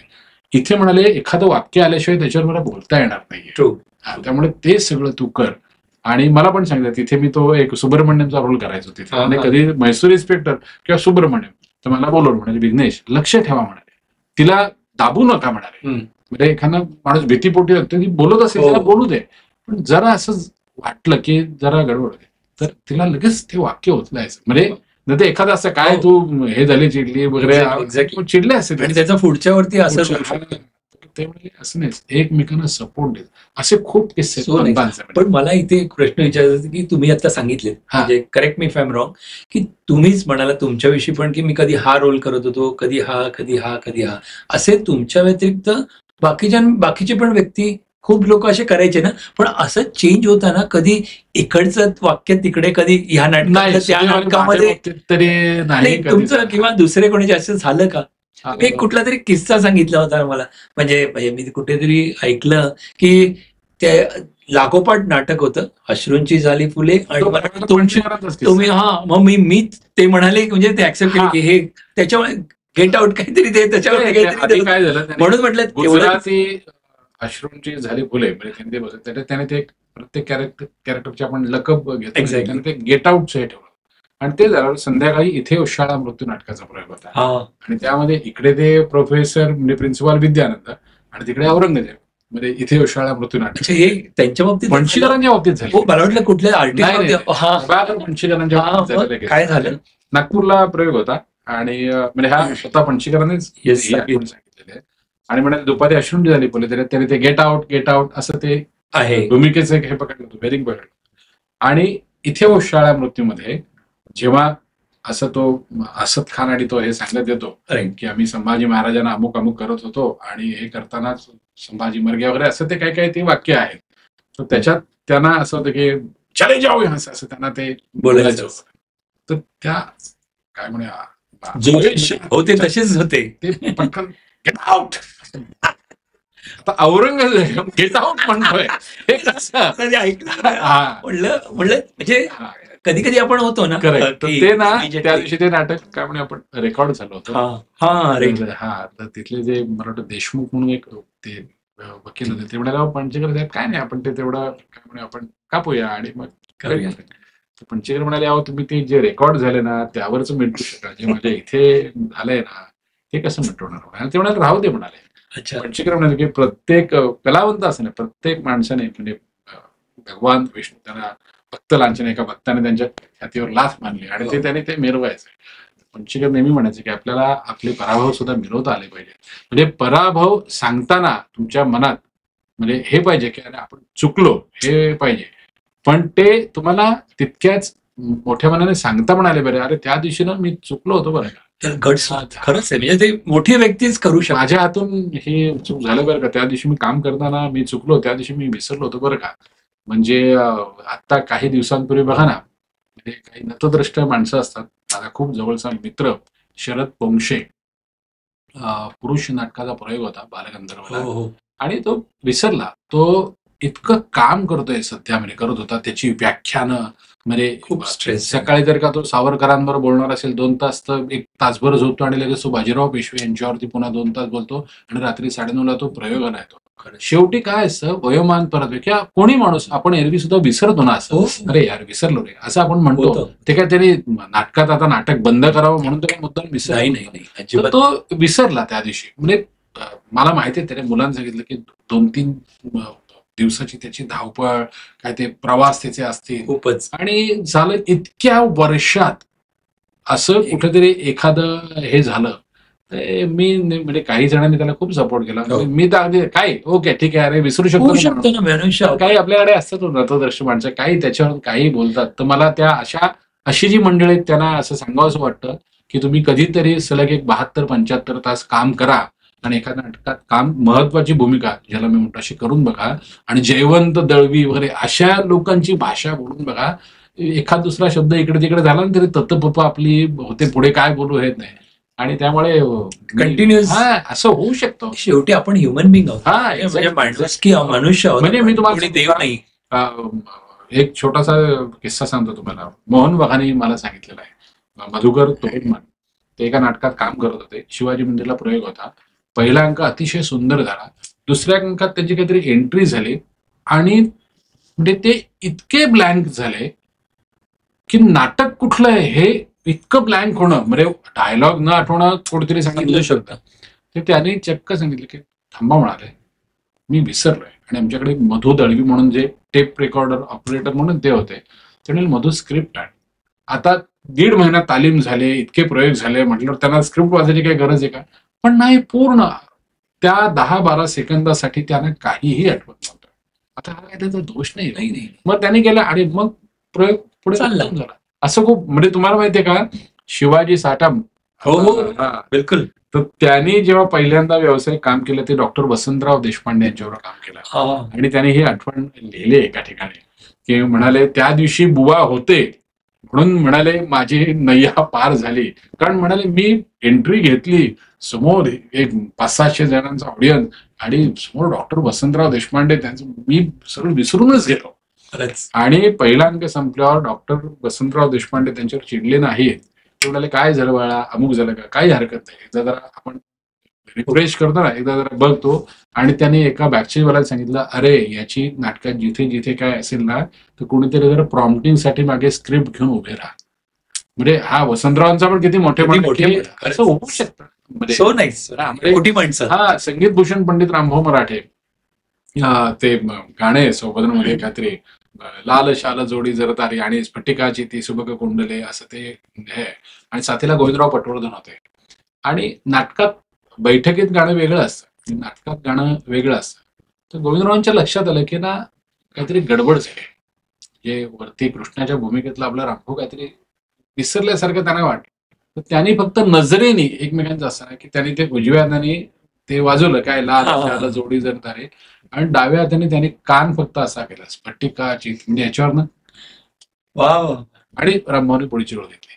म्हणजे आता हे एकमेकांचं ट्युनिंग म्हणू शकतो आपण. tuning त्यासाठी ते असावंच लागतं. त्यामुळे खूप छान, खूप छान, मस्त. म्हणजे मी नेहमी त्याला ना ह्याची फजिती झाली असं मी कधी फजिती नाही, बरोबर, माझा अनुभव बरोबर. किंवा अरे असं होऊ शकतं, असं होऊ शकतं कुणावर. म्हणजे आता सचिन तेंडुलकर, सुनील गावस्कर एवढ्या आउट कधी आउट होतात, म्हणजे काही ते येतच नाही असं नाही अगदी. आणि असे बोलतो आपण, अरे सरळ खेळायला काय झालं, म्हणजे बोलायला सोपं आहे. आपण आपले नॉर्मल गल्लीचे क्रिकेट खेळत नाही. तुम्हाला क्रिकेटची पण आवड आहे? हा, मी कॉलेजकडनं पूर्वी मी कॉलेजकडे क्रिकेट, रादर मला आवड आहे म्हणण्यापेक्षा माझ्याकडे ती आवड माझ्या वडिलांमुळे आली. अच्छा, त्यांना माझे वडील रेग्युलर क्रिकेट खेळायचे. ते कांगा लीग होती ना आपली मुंबईत, कांगा लीग खेळायचे. आणि त्यांना कल्याणच्या म्हणजे सुभाष मैदानावर सुप्रसिद्ध क्रिकेटपटू एकनाथ सोलकर माझ्या आवडत्या हस्ते, म्हणजे त्यांना फास्टेस्ट सेंचुरीसाठी त्यावेळी तो एक छोटा कप मिळालेला होता. माझ्याकडे तो फोटो अजूनही घरी कुठे असेल. क्या बात आहे. तर ती क्रिकेटची आवड मला वडिलांकडे, आणि मी कॉलेजकडनं क्रिकेटमध्ये ओपनिंगला क्रिकेट खेळायचो. म्हणजे निलेश कुलकर्णी आपला जो क्रिकेट तो आमच्या म्हणजे ठाण्याच्या नेटला यायचा तो, आणि आम्हाला आवी सुळे, गोविंद पाटील, लालसिंग सुर्वे ही सगळी मंडळी शिकवायची. पण माझा एक किंचित असा छोटासा ऍक्सिडेंट झाला, तेव्हापासून माझं क्रिकेट मध्ये बंद झालं. आणि अर्थात ते काय असे अपघात होत असतात, त्यामुळे पुन्हा सुरू करायचं नाही अशाने नाही. पण तोपर्यंत हळूहळू इकडे आपण म्हणतो ना एक वेगळा वेळ आलेला होता. आणि मग पण जाता जाता लहानपणी कुठले गेम म्हणजे खेळ खेळायचे? सगळे खेळ. कॅरम खेळायचो. आवडते? कॅरम खेळायचो मी. अजूनही खेळता? आता अगदी टाइम मिळत नाही. किंवा पत्ते. मस्त. म्हणजे रसिको प्लीज माझ्याविषयी कुठलाही गैरसमज करून घेऊ नका. ते म्हटलं जरा आशाने आज अभ्यास करून आले ना, सगळं उकरून काढतायत. पण आता प्रश्नाला उत्तर दिलं नाही तर असं त्यांना वाटेल काय आला बोलला नाही म्हणून सांगतो. आम्ही तोमिनोविचच्या जेव्हा दौऱ्यात जायचो तेव्हा प्लीज कुणी हा आदर्श ठेवू नका. आम्ही अगदी हात जोडून मनापासून विनंती करतो तुम्हाला. येस. आम्ही म्हणजे समजा आता नागपूरचा दौरा संपला आणि नागपूरहून आता आम्ही मुंबईला येतोय, बसनी प्रवास करायचा. आम्हाला 1995-96 गोष्ट. नागपूरला वसंतराव देशपांडे नाट्यगृहाच्या इथे एकदा बस त्या गेटमधून बाहेर पडली की आम्ही सगळे मागे पत्ते खेळायला बसायचो. ते पत्ते किंवा तो डाव, तो रमीचा आमचा सगळा साचायचा. दुसऱ्या दिवशी संध्याकाळी 6:30-7ला ठाण्याला आपल्या पूर्वी कमान होती माहितीये का? हो माहितीये. तिथे येईस पत्ते खेळायचो. काय म्हणता? रमी. आणि पुन्हा पणशीकर म्हणायचं, अरे विघ्नेश इतका वेळ पत्ते खेळण्यापेक्षा 4 कविता पाठ कर, 4 नाटक वाच. पण ते वय नसतं. आणि वय असेल काय नसेल माहिती नाही, अक्कल नव्हती त्यावेळेला. अगदी खरं. तो जर का वेळ मी पाठांतरात जर का युटिलाइज केला असता तर कदाचित अजून एक 5-50 कविता जास्ती माझ्या पाठ असत्या. पण पत्ते इतके खेळलो मी. क्रिकेट तर खेळायचो. कॅरमची मला खूप आवडते. कॅरम खूप खेळायचो. आता तुम्हाला कधी असा टाइम मिळाला तर फ्री टाइम मध्ये काय करता तुम्ही नॉर्मली? तो प्रश्न नंतर आहे, पण तरी आता जाता जाता असा मला वाटलं की फ्री टाइम असं तुमच्यासाठी एखादी आवडत बसतो. वाचन आवडते. क्रिकेट तर आता वाचन आवडते. हॉबी वाचनाची मला खूप आवड आहे. आणि म्हणजे किंवा ना आता थोडस म्हणजे अभिनयाला पोषकपूर्वक असं एक निवेदन या क्षेत्रात असल्यामुळे ना काहीतरी लिहून काढायचं. म्हणजे एखादं पुस्तक समजा वाचलं, एखादा लेख वाचला, तर यातलं कुठलं आपल्याला कुठल्या गाण्याला काय वापरता येईल म्हणजे कलेक्शन, तुमचं स्वतःचं कलेक्शन. सांगू का, मी कालच एक पुस्तक वाचले भीमसेन जोशींवरती. मला वाटतं लोकसत्ताचा तो हे आहे. ओके. आपण विशेषांक असतं ना, तर त्याच्यातलं मला एक अशी म्हणजे त्याच्यामध्ये डॉक्टर राजा काळे यांचा लेख आहे, भरत कामत त्यांचा एक लेख आहे, नंतर मला वाटतं आरती अंकलेकरांचा एक लेख असे ते. तर त्यातलं अरे आपण ह्यातलं भीमसेन जोशींच्या एखाद्या अभंगाच्या आधी काय हे करू शकतो, मग ते लिहून काढतो. ओके. काल मी असं लिहिलं आणि मला कळलं की अरे ह्याला थोडंसं काहीतरी अजून पाहिजे. माझे एक मित्र आहेत कविवर्य प्रमोद जोशी देवगडमध्ये, त्यांना फोन केला की मला ना म्हटलं एक 5-6 ओळी सुचल्यात, पुढचं काहीतरी. तर त्याने लिहून पाठवलं. ते मग मी लिहून मोबाईलमध्ये टाईप करून असं ते मी करतो की म्हणजे मोकळा वेळ मिळाला की निवेदनासाठी कुठल्या गाण्यासाठी काय बोलता येईल, कुठल्या गाण्यासाठी काय एखादी चारोळी ऐकवता येईल का, असं काहीतरी सुरू असतं. सुरुवात. हा तर पण तुम्ही असं लिहिता कविता किंवा नाही, कविता नाही किंवा पण चारोळ्या किंवा असं काय म्हणतात तसं काही? काव्य लिहिणं वगैरे हा काही कविता करणं म्हणजे माझा तर भागच नाही माझ्या ह्याच्यात. पण मी लिहितो, जरी माझी शैली ही गप्पांच्या सारखी असली निवेदनाची, तरी मी हल्ली थोडंसं आता म्हणजे आता राहुल देशपांडेचा अभंगवारी कार्यक्रम असेल हो तर संत साहित्यावर मोजक्या वेळात बोलावं लागतं. कारण माणसं टाइम राहुल देशपांडेचे अभंग आणि त्याचं ते गाणं ऐकायला तर 1-1.5 मिनिटात आपल्याला हा विषय संपवायचा. ते थोडंसं मी थोडंसं नोट करून ठेवतो. तुमचे असं कलेक्शन केलंय? हा. तुमची डायरी हो हो मी असे छान छान गोष्टी असतील तसं लिहून ठेवतो. मला आत्ताच सांगतो माझ्या मोबाईलमध्ये एकच आहे आपल्याकडे आता, अगदीच आपण गप्पांच्या ह्याच्यात आहोत. Yes yes. तुम्हाला जस्ट सांगतो म्हणजे ही तयारी तुम्ही करता तेच हो, हो. म्हणजे कोण निवेदन करण्याची इच्छा असेल हो. किंवा त्या क्षेत्रामध्ये असेल तर ते तुम्ही काय करता म्हणून एक लेसन होऊ शकतो. हो अगदीच म्हणजे आता बघा मी माझ्या त्या हल्ली आपण स्वतःला हे करू हो शकतो ना. करू शकता. तसं मी हे केलेलं आहे बघा, पाठवून ठेवले. मी काय लिहिले बघा, भीमसेन जोशी हा हा असं. आता समजा एखादा कुठला अभंग असेल तर त्याचं एक मी 1.5 मिनिटाचं निवेदन लिहून ठेवलं. वा. देवी सरस्वतीचा कृपाप्रसाद आणि आशीर्वाद लाभलेले फार कमी कलावंत असतात, पण देवी सरस्वतीचा संचार ज्यांच्यामध्ये होतो असे कलावंत म्हणजे पंडित भीमसेन हा जोशी. क्या बात आहे. रंगदेवता आणि रागदेवता दोघे त्यांच्यावर सदैव प्रसन्न होते. वपू काळे एकदा म्हणाले होते, एखादं अलौकिक शिल्प जर का मानवी अवतारात आलं आणि हालचाल करायला लागलं तर ते कसं दिसेल, तर ते मान किंचितशी खाली, डोळे मिटलेले, चित्त एकाग्र झालेले आहेत आणि तानपुरे जुळवणारे भीमसेन जोशी जसे दिसतील तसंच दिसेल. आता याच्या पुढे मला काही सुचलं नव्हतं, म्हणून मी कविवर्य प्रमोद जोशींना फोन केला. म्हटलं याच्या काय तुम्हाला असं वाटतं, तर त्यांनी एक 10 मिनिटात मला पाठवलं आणि मी तसं त्यांचं नाव पण लिहितो. म्हणजे मी असं नाही की मला सुचलं म्हणून. देवगडचे कविवर्य प्रमोद जोशींनी एकदा सांगितलं होतं, विघ्न भीमसेन जोशी कोण होते माहिती? क्या बात आहे. वा. ते म्हणजे भीमसेन जोशी म्हणजे स्वरांची पागोळी आहे. देवाने दिलेलं दैव रसिकांवर ज्यांनी सदैव उधळलं ते नाव म्हणजे भीमसेन जोशी. क्या बात आहे. उधळायला दातृत्व आणि कर्तृत्व हे तालसूर सोबत असावेच लागतात. राजापासून ते हमालापर्यंत सर्वांमध्ये समान रसिकता पाहणारी जिंदा दिली म्हणजे भीमसेन जोशी. गायकीचा पल्ला आणि पाकिटातला गल्ला याची सरमिसळ होऊ न देणारा राजहंस म्हणजे भीमसेन जोशी. प्रेक्षागृह भरून आणि श्रोते भारून जाणं याचं एकत्र दर्शन म्हणजे स्वर सुदर्शन भीमसेन जोशी. आता पुढे ऐकूया काहीतरी असेल माझ्या माहेर पंडित. सुंदर सुंदर. असं मी काहीतरी वेळ तो मला या मोमेंटला एक मोठा प्रश्न असा येतो, तुम्ही निवेदन करताय, निवेदनचे वर्कशॉप्स तुम्ही घेता, त्या व्यतिरिक्त तुम्ही सिरियल मध्ये काम करता, अभिनय केलेला आहे तुम्ही. मला विचारायचंय की इथे आपल्या ऑडियन्स मध्ये खूप त्यांना कॉम्पेअरिंग ज्याला आपण निवेदन म्हणतो असे करण्याची त्यांना इच्छा असेल अशा व्यक्तींना, पण त्यांना अभिनय येत नसेल तर ते करू शकणार नाही असं मला वाटतं. पण तुमच्या या बोलण्यावरून मला असं दिसलं की अभिनयाचा तो गुण पण त्याच्यामध्ये रस उतरलेला आहे, त्यामुळे इझी पडतं. तर त्यांनी काय प्रॅक्टिस, एक बेसिक, हा काय एज्युकेशन आपला सेशन नाही, ते तुमचे वर्कशॉप जॉईन करतील. एकदम मस्त मुद्दा आता हे केलेला. सुरुवात कशी करून देत, कोणाला इच्छा आहे? मी सांगू का, आता तुम्ही निवेदन क्लासेस घेता वगैरे, तर मी अगदी सांगतो, मी शिकवत नाही कोणाला, मी माझे अनुभव सांगतो. आणि या क्षेत्रातले आम्ही सगळेच निवेदक म्हणजे ज्यांना म्हणतो की या बोलणं हा व्यवसाय होऊ शकतो, हे जर का पहिल्यांदा कोणी सिद्ध केलं असेल, दाखवून दिलं असेल, ते म्हणजे सुधीर गाडगीळ. काय सुधीर गाडगीळ जबरदस्त. ते नेहमी असं म्हणायचंय, म्हणजे त्यांनी पुलंचा आदर्श ठेवला आपण असं म्हणूया. तर आपण जसं बोलतोय आता ना, असं तुम्हाला निवेदन करता आलं पाहिजे. म्हणजे लिखित तुम्ही किंवा तुम्ही नाटकी बोलायला लागलात ना, आणि मग गतिमांच्या लेखणीतून झालं, तुम्ही लोकांना आजकाल कॅच करताय बाजूला सॉरी सहज बोला. तिकडे काही व्याकरणाचे नियम वगैरे पाळतो. आता सुद्धा बोलताना कुठे मी व्याकरणाचे नियम, आता जो मी जिंदा दिल असं म्हटलं तर खरंच त्याचा उच्चार काय, तर जिंदा दिल असा. आता बोलताना आपण ते पटकन झालं, वाचून दाखवत होतो म्हणून. तर मी ना शिकवत नाही असं कोणाला, पण मी माझे अनुभव सांगतो म्हणजे. पण त्याच्यात काही मुद्दे सांगतो मी की ज्या भाषेत तुम्हाला निवेदन करायचंय. आता आपण मराठी बोलतोय, पण समजा तुम्हाला इंग्लिशमध्ये बोलायचंय, हिंदीमध्ये बोलायचंय, तर त्या भाषेवर तुमचं किमान प्रभुत्व आलं पाहिजे. किमान ओके. म्हणजे आपण म्हणजे काय अगदी त्या भाषेतला शेवटचा शब्द असं नाही, पण किमान बोलता आलं पाहिजे, प्रयत्न तरी करता आला पाहिजे. म्हणजे मी आता बडोद्याला एक कार्यक्रम केला अभंगवारीचा, त्यामध्ये एका गाण्याचं निवेदन मी गुजरातीमध्ये केलं हो. मला गुजराती येत नाही, हा. पण मी तिथे आमचे मित्र आहेत अभ्यंकर म्हणून, त्यांच्या दांडेकर म्हणून, त्यांच्याकडनं लिहून घेतलं गुजरातीत. हो. पण देवनागरी म्हणजे तमारू म्हणजे त मारू असं अच्छा. सगळं ते लिहून घेतलं आणि मी ते वाचून दाखवलं.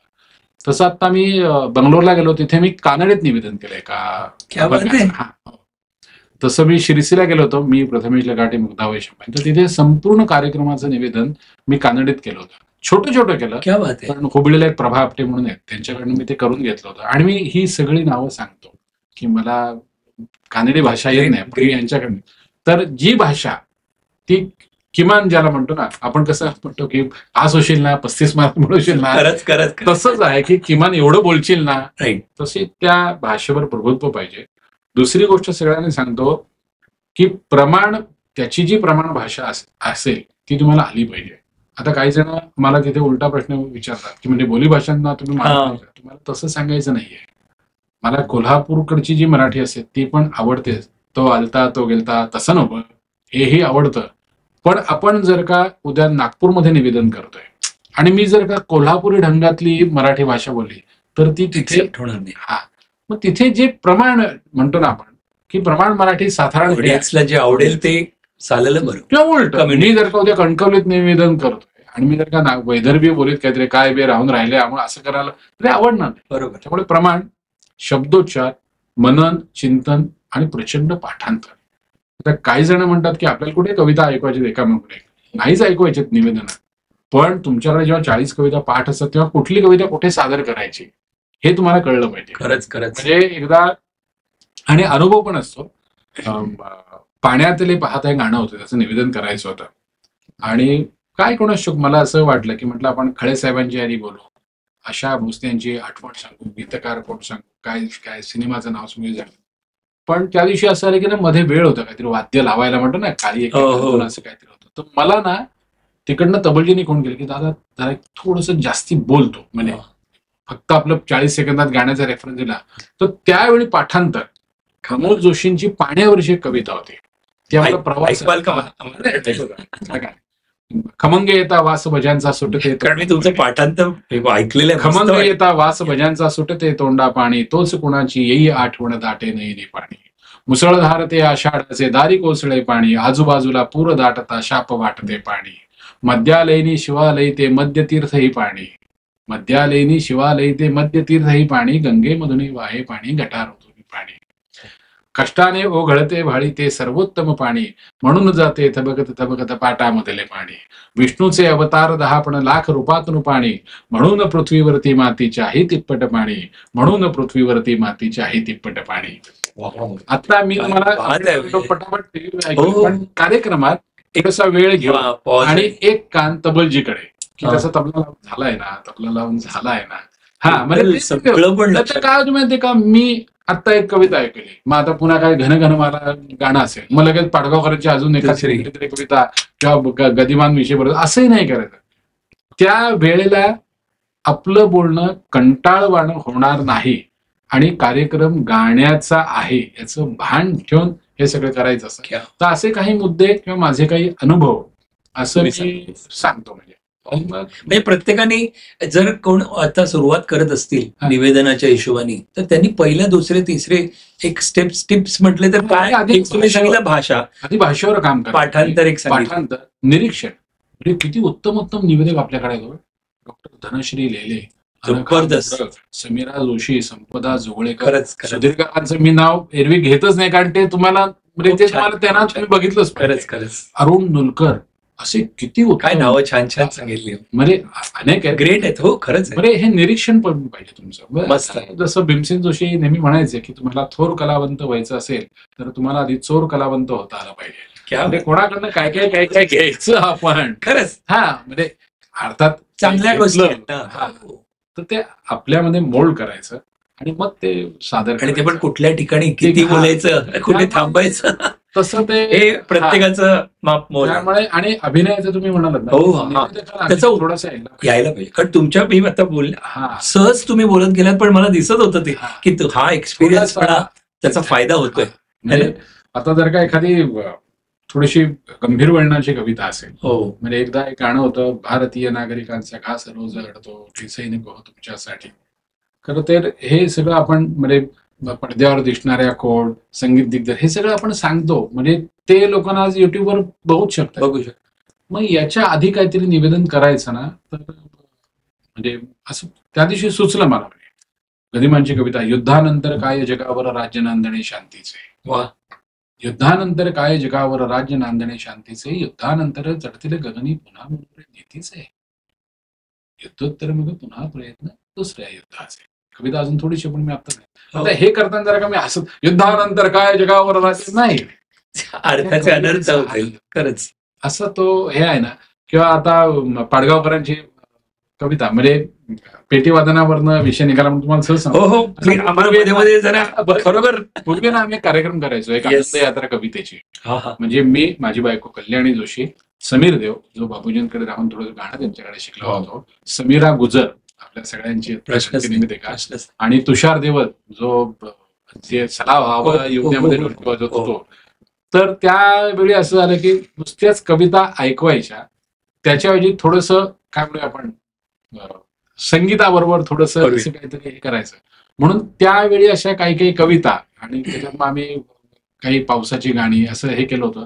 तर त्याच्यात सहज असंच सुचलेलं, प्रवासात सुचलेलं, म्हणजे ते काही सांगीतिक दृष्ट्या फार मोठं काही अशातल्या बाहेर नाही, पण पाडगावाने 4 वेळा अशा कुठे ते वाचल्यावर त्याची सहज चाल झाली. जांभळासारखे पिकून आले, ढगहे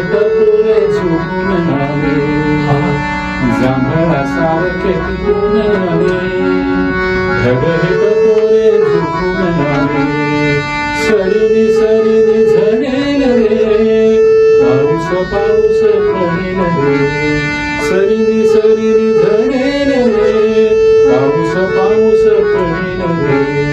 अजून काहीतरी होतं, विजांचे निरोप कडडले, वाजत चौघडे तडडले, डोंगर पाण्यात डुबेले रे, पाऊस पाऊस पडेल रे, पाऊस पाऊस पडेल.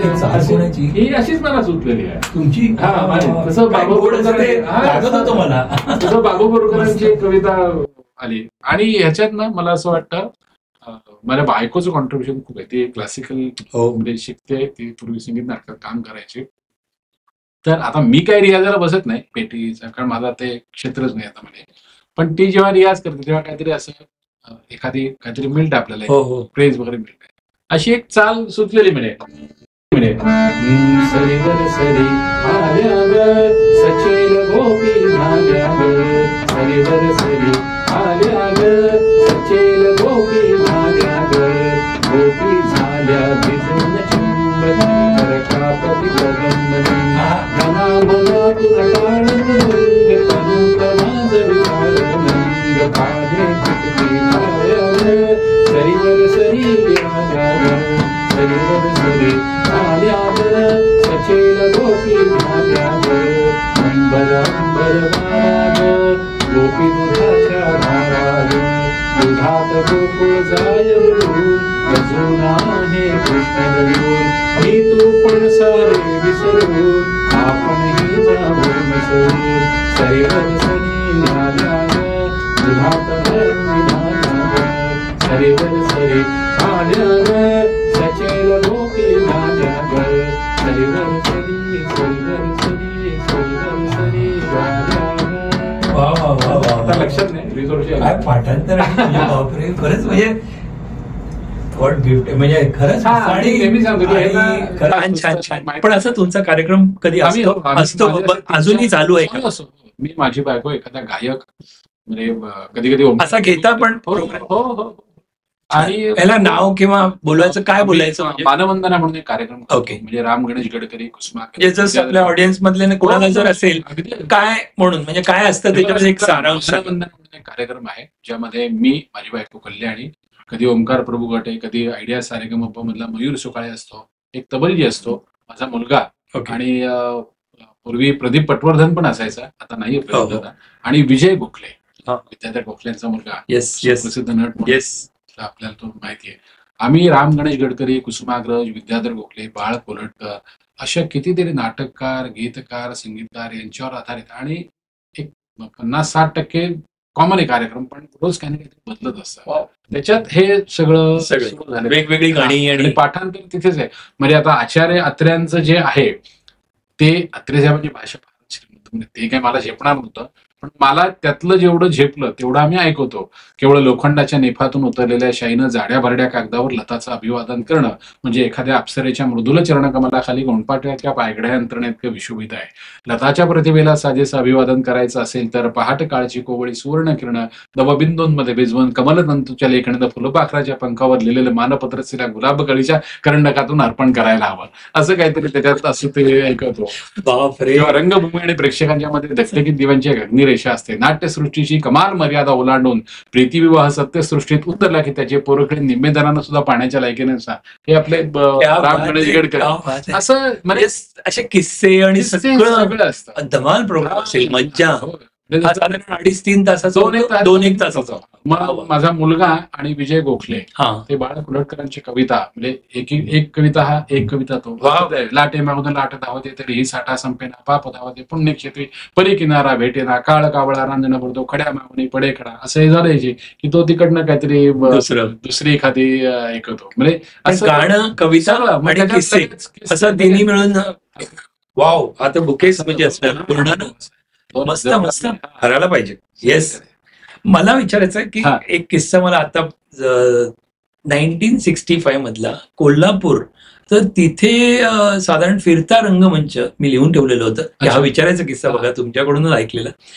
फिरता रंगमंच 1965 कोल्हापूरची आठवण तुम्हाला कशी आहे आणि what do you remember about फिरता रंगमंचचा काहीतरी एक किस्सा होता बघा. म्हणजे तो काय 68चा माझा जन्म लिहून ठेवलेला की विचारायचं सांगतो. त्यावेळी माझा जन्मही नव्हता, पण तो जो फिरता रंगमंच आहे तो प्रभाकर पणशीकरांनी पहिल्यांदा तो मी नव्हेच या नाटकासाठी म्हणजे मला तारीख सुरुवात केली का सांगतो. 25 फेब्रुवारी 1965 ही तारीख असेल.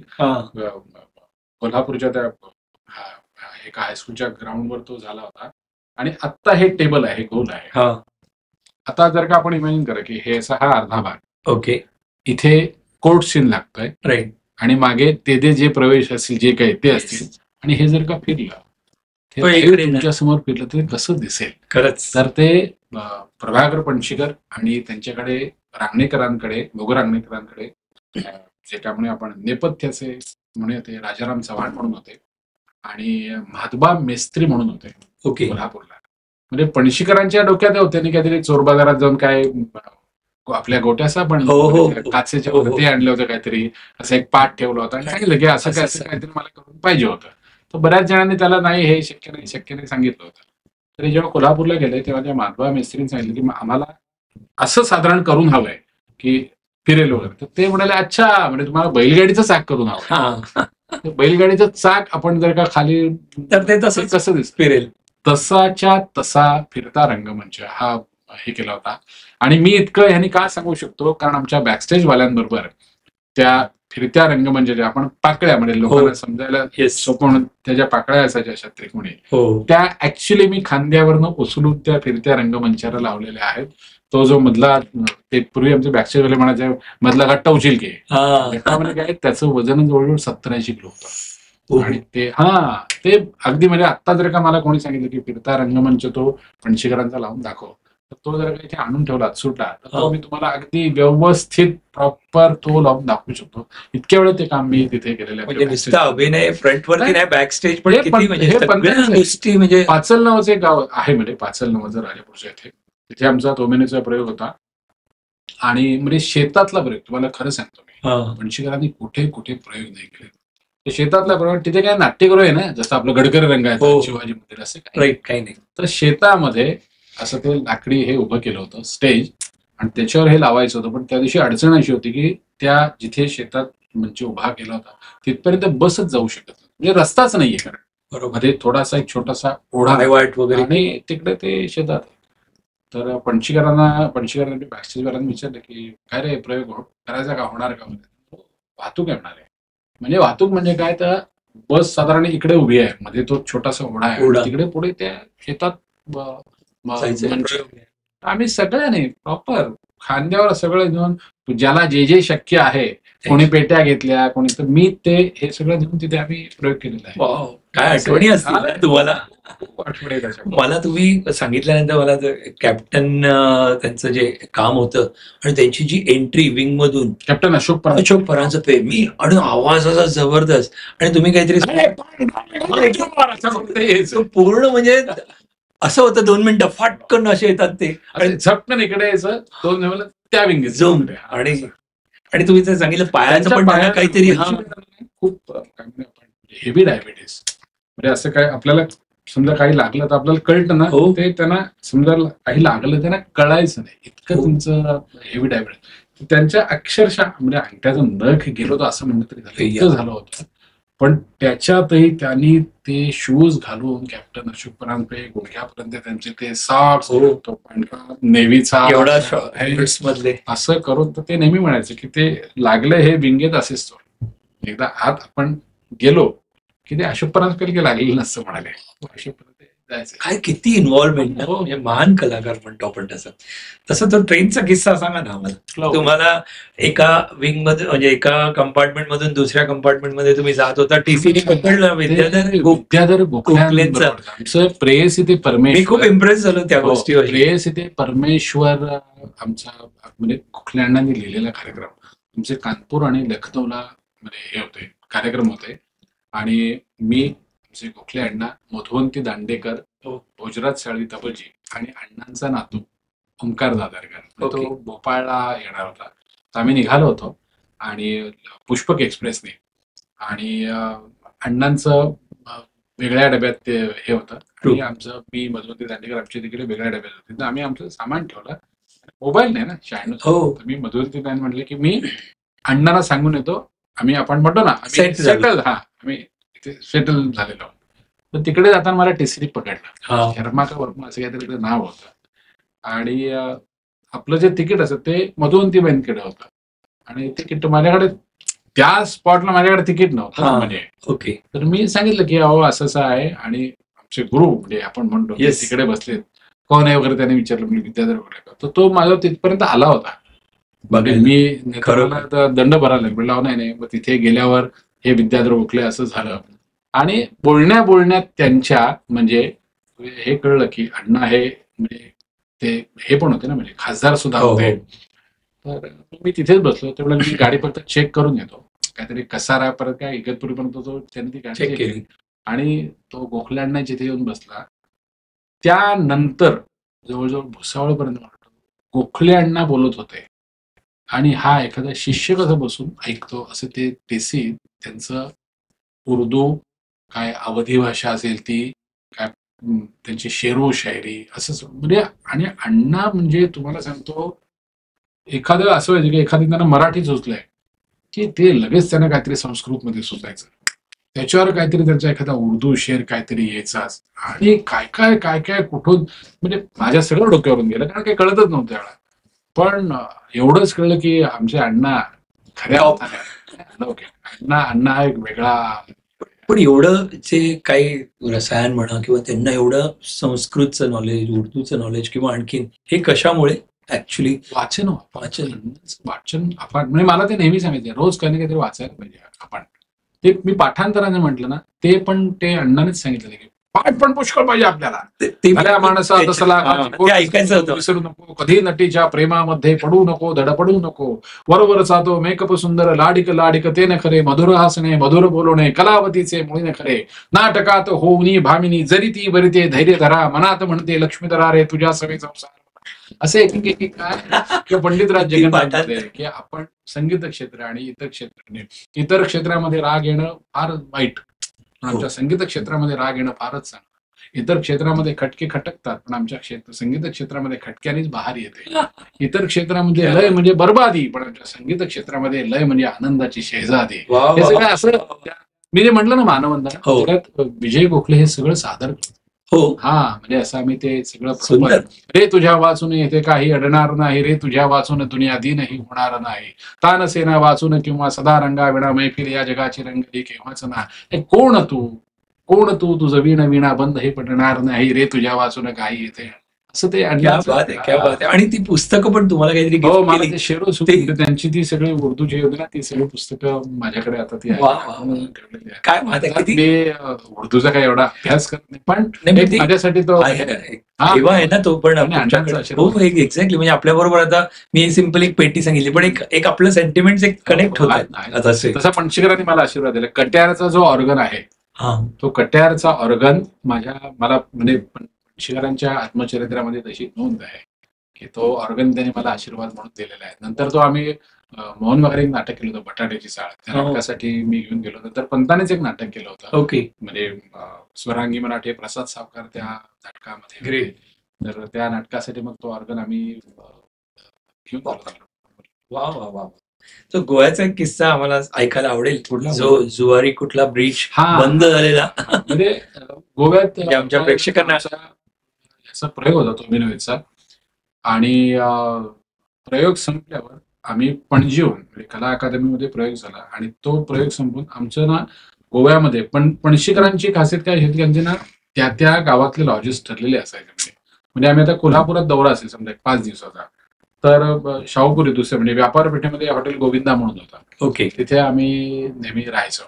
किंवा जळगावला गेलो की आम्ही रामनिवासमध्ये राहायचो. असं पणशीकरांचं ते ठरलेलं. आणि तसं आम्ही त्या गोव्याला हॉटेल गोल्ड स्टार म्हणून होतो, तिथे आम्ही राहायला असो सगळे. आणि प्रयोग संपून आम्ही पणजीचा मडगावला झाला. तो जुवारी नदीवरचा ब्रिज आहे तो बंद होता. काहीतरी काय असेल म्हणजे काय कारण वगैरे, आयदर रिपेअरसाठी किंवा काहीतरी सिक्युरिटी म्हणून. तर बस तिथे गेली आणि आम्हाला तिथल्या एका सांगितलं, आता नाही तुम्हाला बाया वास्को मुली असं. अरे बापरे, आता एवढा पुन्हा तो फेरा रात्री. मारायचा. ते कसं असोसिएशन असतं, नाट्य संपदेची बस.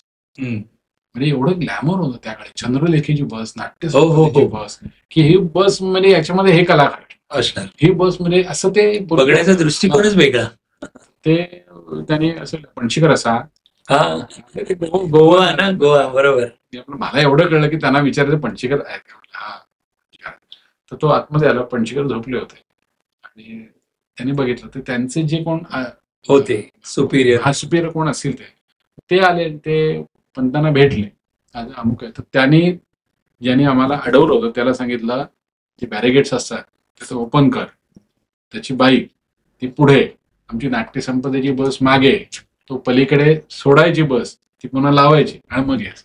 हे पणशीकर होते म्हणून म्हणजे मे बी सिक्युरिटीसाठी असेल. अर्थात रात्री 12:30-1 ला त्यांना तेवढं हे वाटलं नसेल, पण त्यांनी सोडलं ना. खरंच आहे ना, स्पेशल ती प्रोव्हिजन झाल्यासारखीच. पंतांना कोण काय घेऊन यायचं. म्हणजे एखादा रसिक प्रेक्षक असायचा की ते काय आपण केक म्हणतो ना, काहीतरी केक तोच कोणतरी घेऊन यायचा, कोणीतरी वांगीच घेऊन यायचा, कोणीतरी घरचं काहीतरी, कोणी तांदूळ.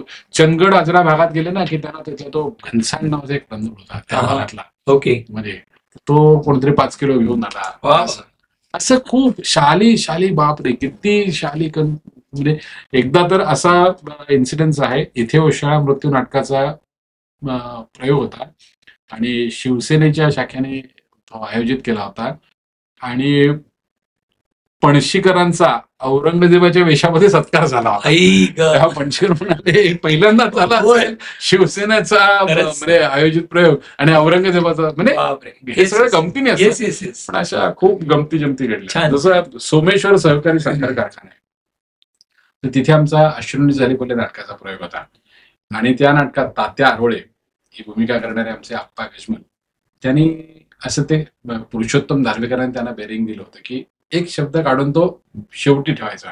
हो महाराज का साखर, असं ते होतं. आणि प्रत्येक वेळी मोठा लाफ्टर येतं त्यांच्या त्या भूमिकेला. तसं नव्हे विद्यानंद, असं त्याने ते बेरिंग घेतलं. माणसं हसायची. म्हणजे त्या दिवशी झालं माहिती नाही, त्या सोमेश्वर सहकारी साखर कारखान्याच्या त्या 2,500-3,500 हजार ऑडियन्स एकाही यांच्या वाक्याला माणसं म्हणजे हसणं सोडा, काय नाही, पिन ऑफ सायलेन्स असं आहे. तर अस्वस्थ होतात ना शाळेच प्रयोग करायला लागलो. त्यांचं साखर कारखान्यातला हे आहे, त्यांनी हे वाक्य म्हटलं, हो महाराज झाले प्रकाश साखर. कोणी हसलं नाही.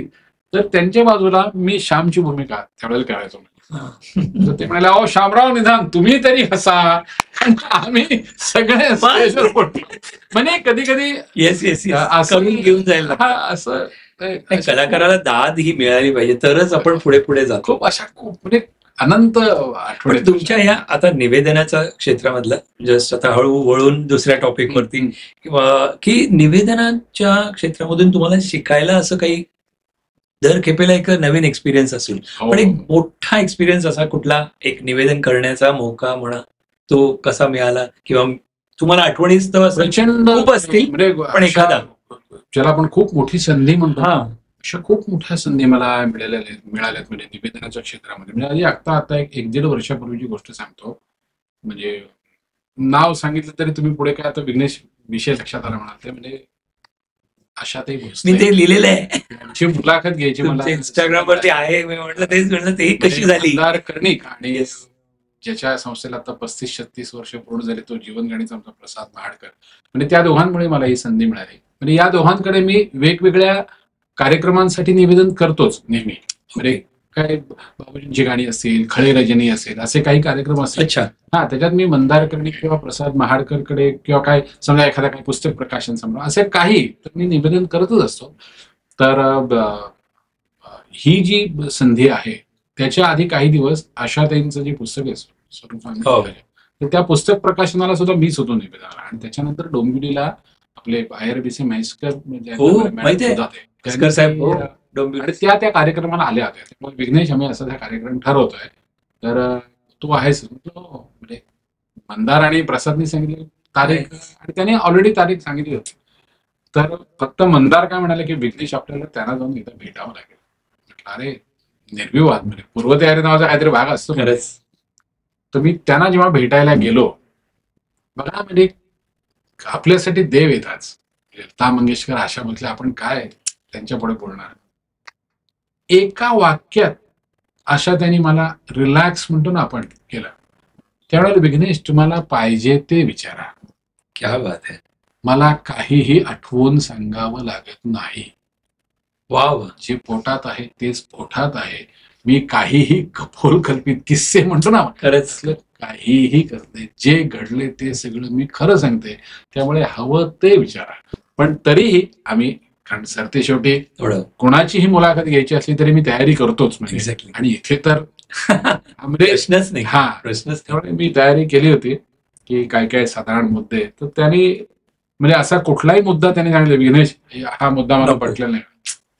आणि आम्ही 1.25 तासच ती मुलाखत प्लॅन केली होती. तेवढी झाली.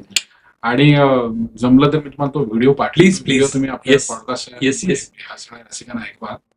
आशाताई गातायत आणि डोंबिवलीतले 1000-1500 प्रेक्षक एका सुरात गातायत. काय म्हणताय. वाव. आणि लिंक पाठवा. हात धरून त्या पुढे गेल्या त्या गायल्या. म्हणजे सांगतो ना की पैसे सोडा काय ते वेगळा मुद्दा आहे. पण अशी संधी आपल्याला ज्यावेळी मिळते त्यावेळी म्हणजे मला आजही आठवत आहे. मंदारनी मला अगदी व्यावसायिक दृष्टिकोनातून त्याने विचारलं होतं विघ्नेश तुझं बांधन किती असेल ते मला सांगितले. तर म्हणजे तो भाग वेगळा. पण अशा कार्यक्रमाला एवढी मोठी संधी मिळते. याच्यात आपण एवढे पैसे मिळाले प्रवास खर्च दिला तर असं काहीच नसतं. काहीच नाही. ही संधी आपल्याला मिळणं आशा भोसलेंची मुलाखत घ्यायला गोष्ट आहे.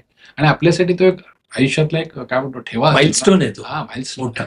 तसे असे खूप 4-5 वर्ष झाले की खूप म्हणजे एकदा आमच्या शतजन्म शोधिताना नाटकाच्या रेकॉर्डिंगला अनिल मोहिले साहेब येणार होते हार्मोनियमच्या साथीला. आणि काहीतरी त्यांचं दुसरं काय काही XYZ कारणामुळे ते येऊ शकले नाही. तर भावगंधर्व पंडित हृदयनाथ मंगेशकर यांनी सांगितलं जोशीबा तुम्ही बसा आता दिदी बरोबर साथीला. प्रश्न म्हटलं तुम्ही दिदी म्हणताय म्हणजे कोणाबरोबर साथीला बसाय सांगताय कळते ना म्हटलं असं मला विचारत होतं. तुमच्यासाठी दिदी वगैरे ठीक आहे आमच्यासाठी देव आहे लता मंगेशकर हे नाव किंवा त्यांचं जे खरंच आहे. मी म्हटलं मी हो बसा म्हणाले. पण बघा त्या पण व्यक्तिमत्वांचा मोठेपणा कसा असतो. स्वतः लता दिदी ज्या काही बंदिशी गाणार होत्या म्हणजे त्या काय नाटकात काय 10-15 मिनिटाचं त्यांचं गाणं नव्हतं म्हणजे ह्याला म्हणतो बॅकग्राऊंड म्युझिकला. पण ते पण त्यांनी माझ्याकडून बसवून घेतलं की हे असंच आहे नोटेशन. ललत मधली ही बंदिश अशी आहे. यमन मधली नय्या करो पार बंदिश अशी आहे. पिंपलास मधली ही बंदिश अशी आहे. भारव्याचे असं आहे. आता त्यांच्या त्या काय म्हणूया आपण ब्लॅकआउट मध्ये 40-50 सेकंद त्यांचा आवाज प्रेक्षक ऐकणार होते. त्यांच्या आवाजापुढे आमची वाद्य कोण ऐकणार आहे आम्हाला सांगा. पण त्या सुद्धा तिथे परफेक्शनसाठी की नाही, ती बंदिश अशी आहे ना, नाही तुला तसंच वाजलं पाहिजे. तू नुसतं सागप धरून बसून फर्स्ट टाइम मी नुसतं साप धरून बसलो असतो त्यांना काय फरक पडणार होता. पण ते म्हणजे ही माणसं मोठी म्हणजे अजूनही ते म्हणजे सांगत होते की मी अजूनही प्रॅक्टिस करते प्रोग्रामच्या अगोदर, त्यांना काही गरज नाहीये. म्हणजे अशा त्यांनी ते किस्सा सांगितला होता की कुठल्या तरी गाण्याच्या काहीतरी वेळी असं आशाताईंना वाटलं की दिदीचा आवाज पाहिजे तसा लागला नाही. असं आशात आहे ना आपल्यासाठी म्हणाला काहीतरी असं म्हणा, दिदी जरा काहीतरी तुझं काय कमी जास्त झालं असं त्या काहीतरी त्यांच्या यायला बोलत असतील ते. दुसऱ्या दिवशी दिदी सगळे तानपुरा घेऊन रियाजाला बसली. आता सांगा याच्या आपण काहीच बोलू शकत नकाची सर म्हणजे कसलीच नाही. म्हणजे रिअली दे आर म्हणजे एवढे खास स्टॉलवर्ड्स आहेत तर हे कारण माहिती पडे. यांच्या पुढे तुम्ही काहीही बोलू शकत. पण सवी भीमसेन जोशी त्यांच्याकडे मी गेलो होतो आमच्या बटाट्याची चाळ नाटकाच्या पहिल्या प्रयोगाला त्यांना बोलवायला. आणि माझ्याबरोबर समीर देव होता. आम्ही त्यांना नमस्कार केला आणि म्हटलं गुरुजी असा असा प्रयोग आहे तर तुम्ही याल का. तुम्हाला येईल 2 तिकिटे ठेवा माझ्यासाठी. तुम्ही या. काय करायचं ते एक्झॅक्टली त्यांना पहिल्या रांगेत बसवलं होतं. आणि अनाउन्समेंट मी करायचो बटाट्याची चाळ नाटकाची. तर मी आमचे सुनील बाईत म्हणून एक होते प्रकाश योजना करणारे.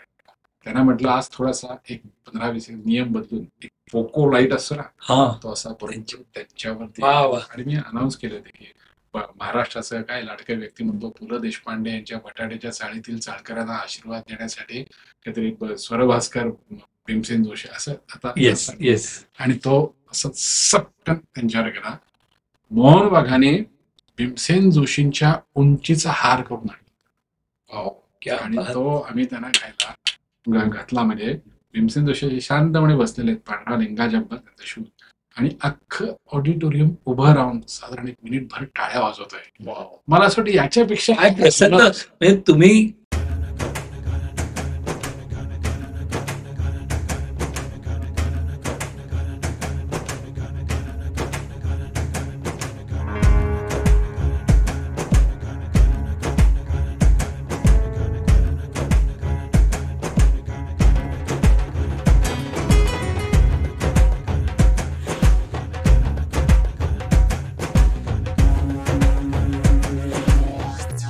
ते बदलापूर गावात नसेल, बदलापूर स्टेशन असेल जवळ. कारण आम्ही मूळ गावात.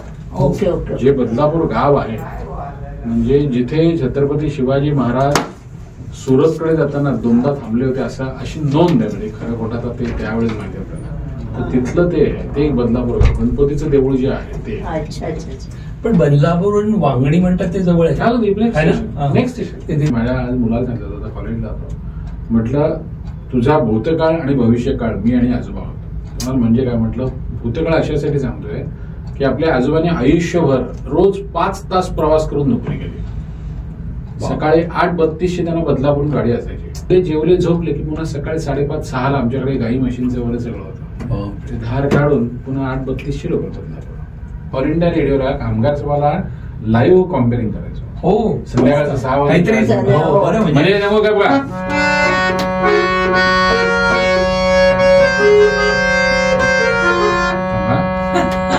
ती ट्यून होती त्यांची.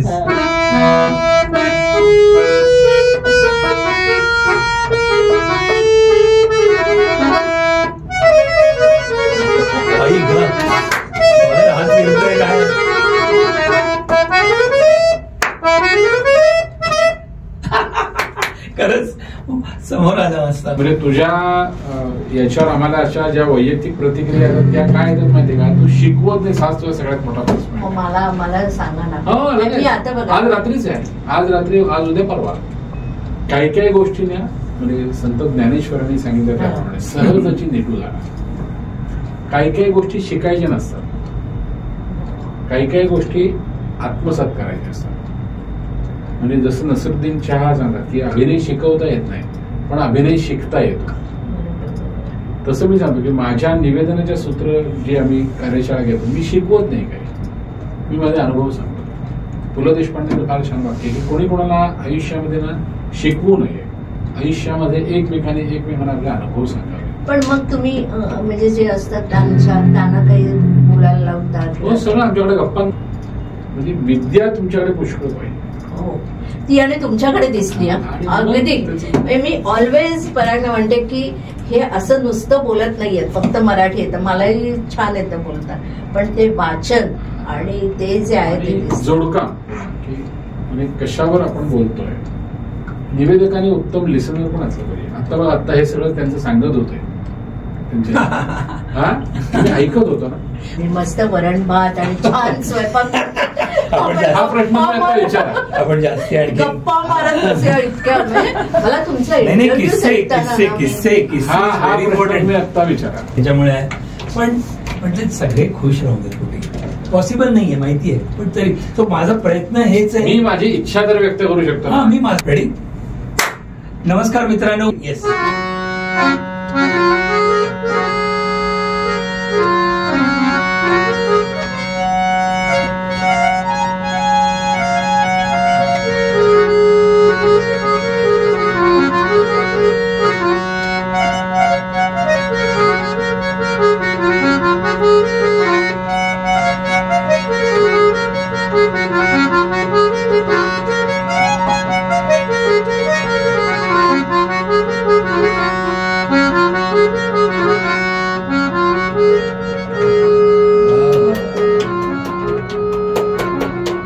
सुंदर सुंदर सुंदर.